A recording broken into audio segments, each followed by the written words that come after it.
everyone, coming to you from windy Lake Wenatchee up in the Cascades of Central Washington. We're here today with Shane Moon of Moon's Guide Service. And Shane, they just opened up the lake, didn't they? Yep, we finally reached our escapement for the sockeye, and they gave us a 4-fish limit, and they estimate about 35,000 fish to show up to the lake, so should be good fishing today. Well, those are nice numbers. Last time we were out here with Shane, we filled the boat up with sockeye, so we're hoping for the same thing today. Always an optimist at 6 a.m. in the morning, right? Oh yeah, yep. Stay tuned for the action. You're watching Northwest Fishing Reports TV.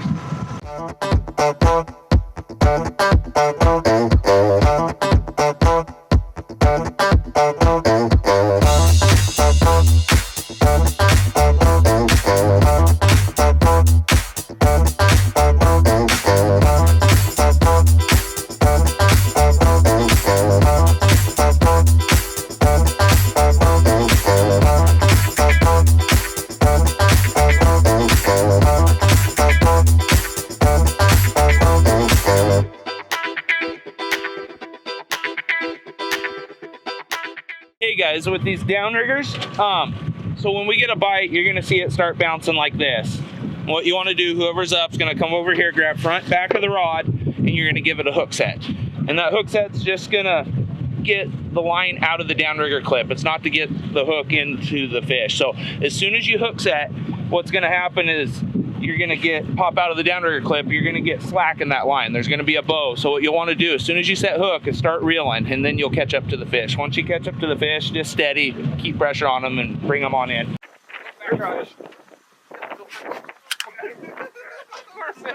Mike, back road.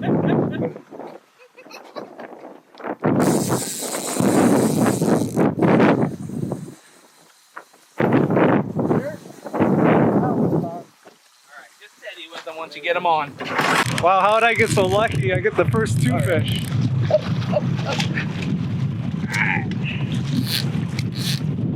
Little guy, but we'll take him. We'll just go right to the floor here. The first rod goes off, I missed it. The second rod immediately comes on, and gosh, I was closest to the rod. What can I say? Yeah, nice sockeye, Mike. Yeah. Got it. So that's a beautiful specimen, and that'll cut up really nice, beautiful, deep red meat, eh? Yep, definitely. He'll eat good. Shane, it's amazing the journey these fish take to get here. They go all the way up to Columbia. Yeah, definitely. Through a couple dams, right? Yep, past sea lions and everything else. It's pretty amazing. They make it all the way up here. Make a left turn into Wenatchee River. Yep. Then they got one more dam on the Wenatchee River. Yep, they'll make it over the Tumwater and then end up in the lake here. Here they are. Yeah, nice one. Yep. See that Dodger spinning, he's off. I'm putting the side ones about 20 feet and the back ones about 25. Not too far back. You can definitely vary with it. It's I don't think it matters too much. Sometimes the shorter you put it off in the clip, the less slack you got to get out when you get it out of the clip with the fish on. There is days it seems like running shorter we'll lose less fish.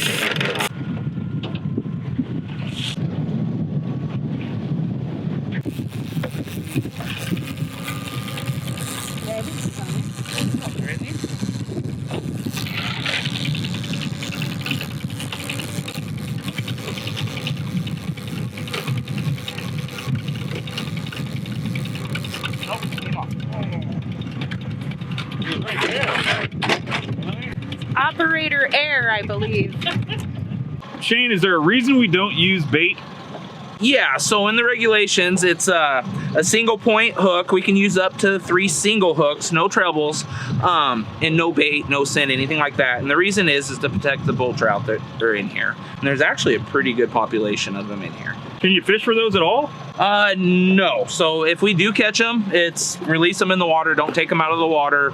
Be gentle with them, and just get them back in the water quick as you can. Yep. Get him off of there. Want some line? Nope, not yet. Woo! Okay. Beauty fish. You ready? ready. Let it go. We'll have to figure out.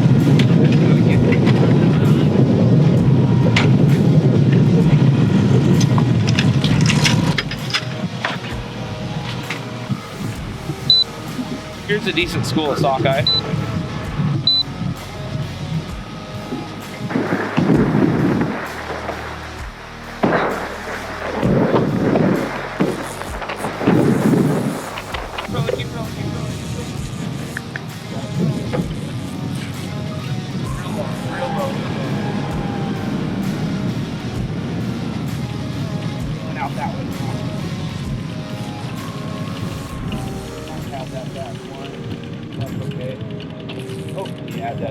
Keep reeling. It's just got that back rod.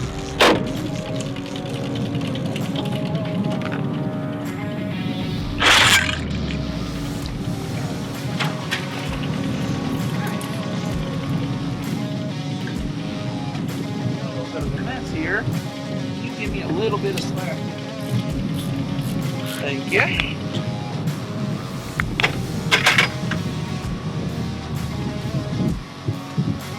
Lake Wenatchee Sockeye. Knew that was coming.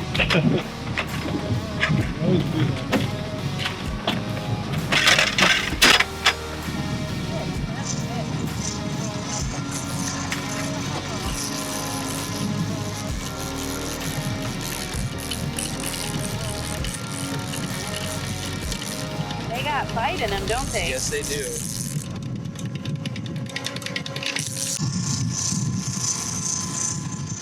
Oh, got stuff twirled up. All right, you ready?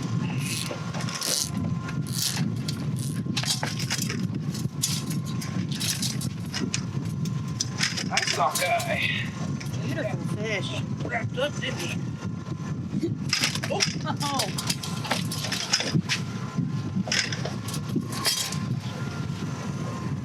He's a nice one. Yeah.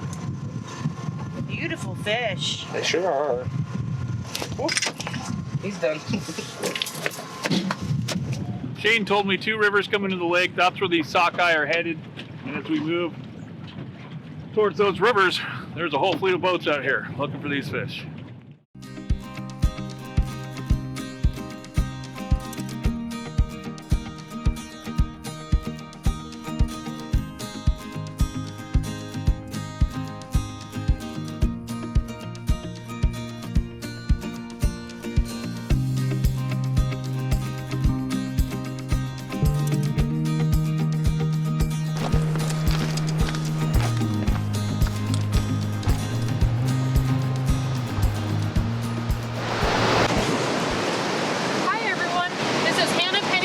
Northwest Fishing Reports.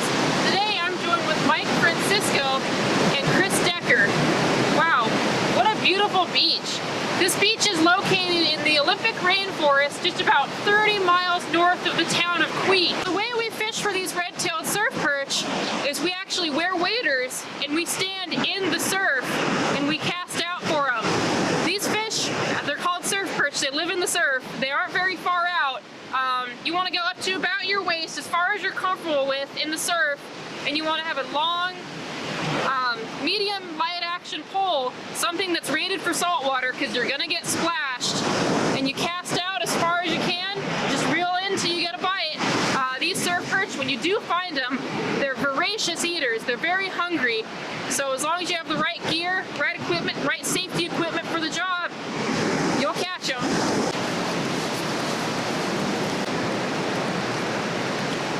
So Mike, this might be a new type of fishing for some people. Surf perch fishing is kind of exclusive to the Pacific Northwest, the coast, right? So walk us through some safety tips for the first-time surf perch fishermen.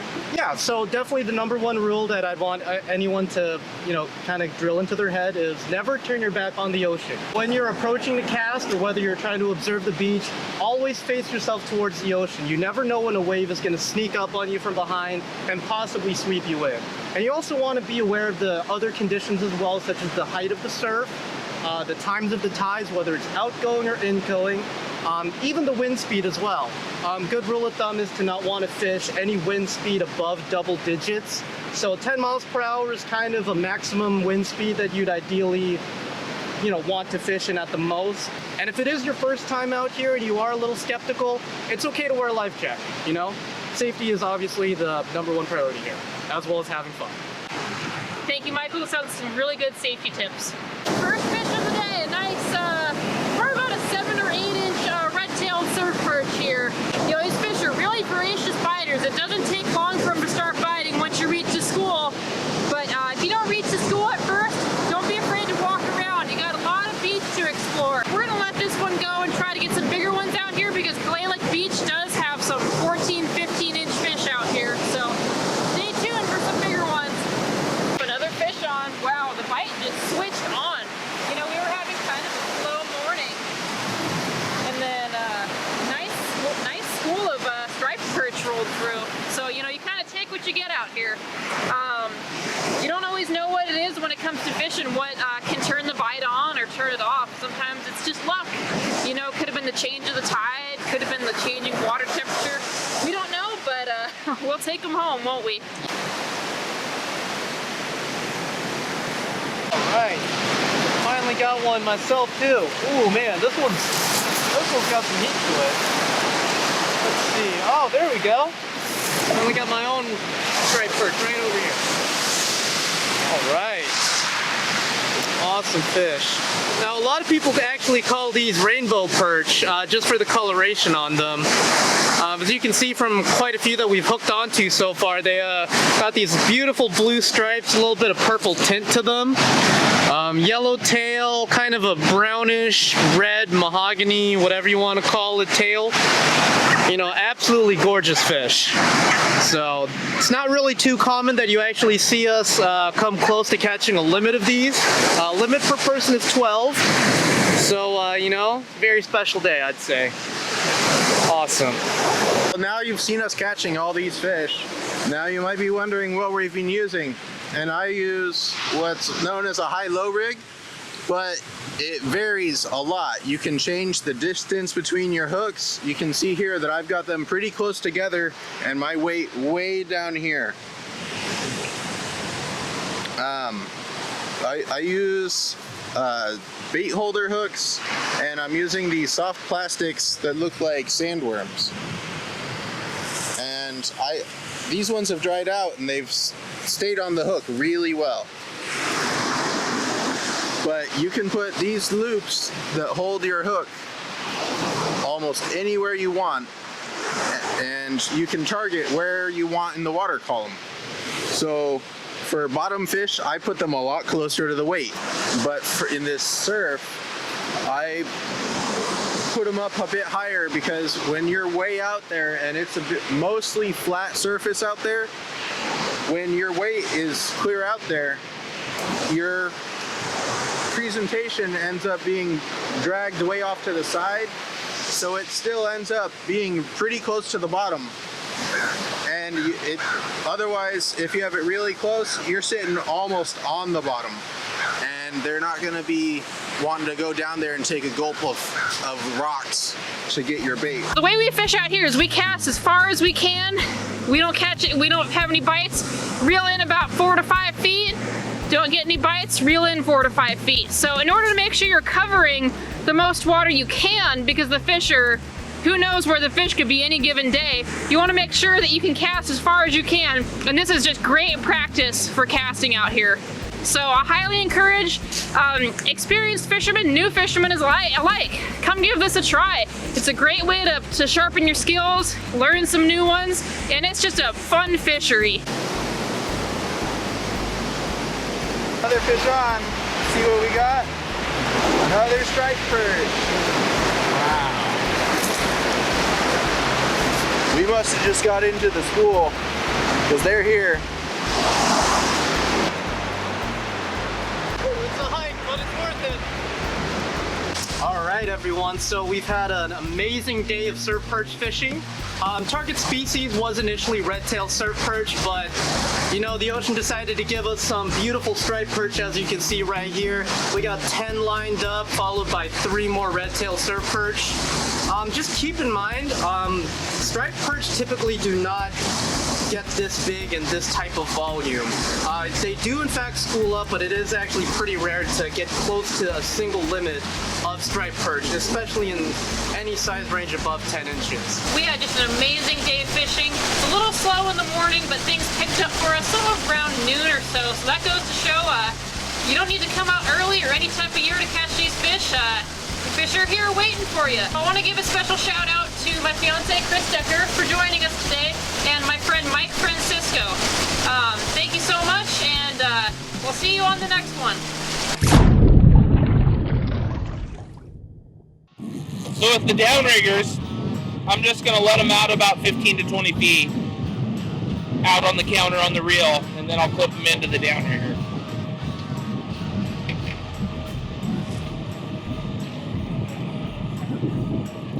Just in the clip, just like that. Then we're gonna let them down to about 60 feet.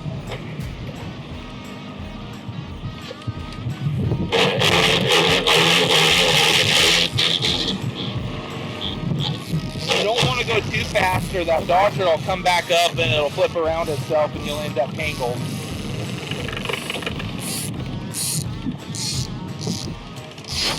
Good shot.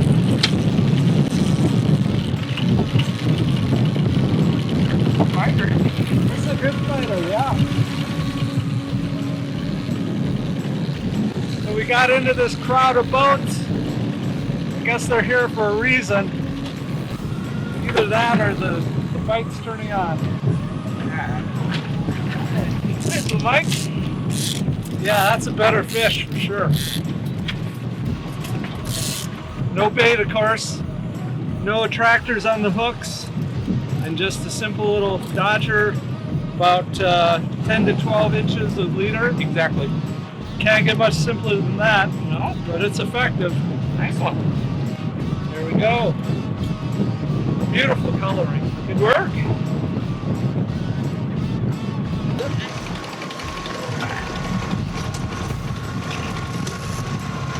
Headed right at us, wasn't he? Yeah, coming right to the net. Oh, that was good timing.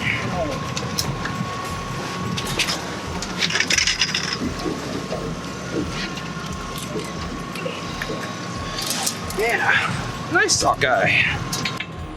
Nice one, Rob. Yeah, getting it done. Yeah. Nice that one. Yeah, Shane, you really worked that into the bite, didn't you? That worked.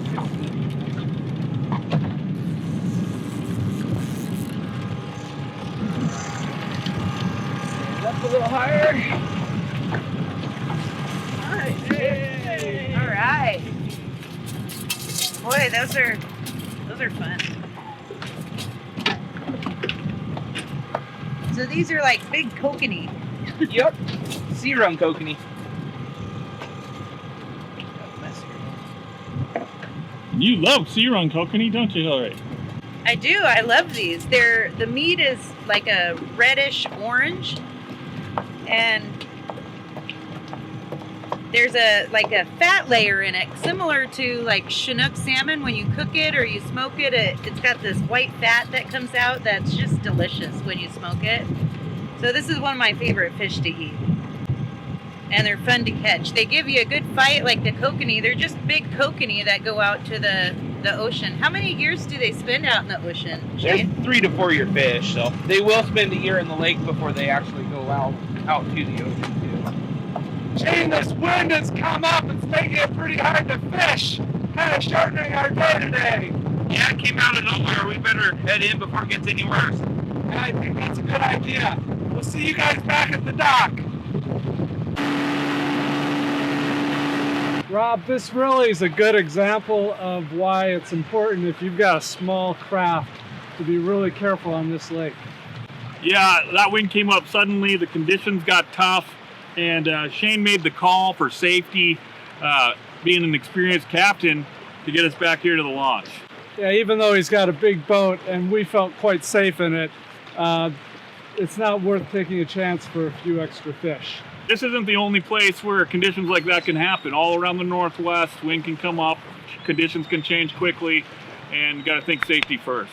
Absolutely. So know the water, know your boat, know your limitations, and stay safe out there.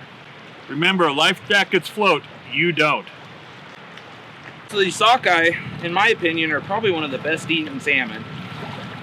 They eat plankton and don't eat fish like a lot of the other salmon in the river. So when you cut them open and look at the meat, it'll just be a bright red, nice meat. Look at that fillet. Just the color on it after swimming hundreds of miles up the river in fresh water on their way to spawn, and they still are just cut bright red. Ooh. Red meat.